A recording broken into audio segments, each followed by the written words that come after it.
Forces Magazine, Chris. Hey, Chris. Gordon Aaron, Space Forces Magazine. So you talked about maintaining a credible force and maintaining your options. But as you just mentioned, you're trying to modernize all three lanes at the same time. Sentinel has had issues. The B-21 is a very ambitious program. The Columbia class has had delays.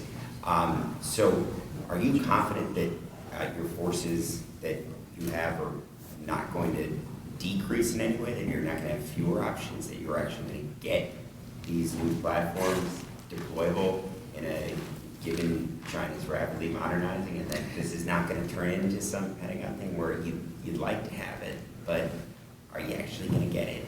Well, so I think I would start with the last statement that you made. It's not I'd like to have it, and can we get it? I think we as a nation understand that it's not a should we, it's a we must. Going back on the platforms that you talked about, I'm pretty comfortable where we are with the B-21 program. That sixth generation airplane is, I think, is in a really good place.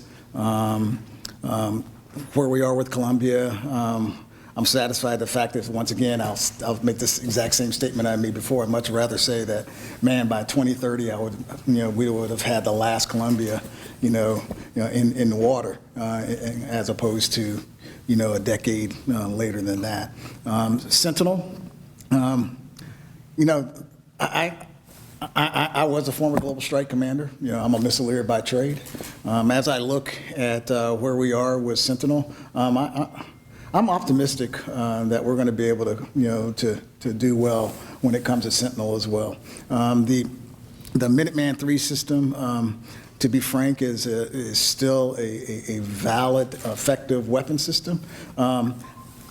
As the former commander of Global Strike Command, the problem with any legacy system is the fact that the sustainment is so burdensome on the young airmen that have to maintain those weapon systems, right? So, and when it comes to that, it's being able to be more efficient on how you sustain those weapon systems moving forward. So that's why I'm looking forward to the transition to more modernized open architecture systems. So what is just to follow up on Sentinel, what timeline are you looking at?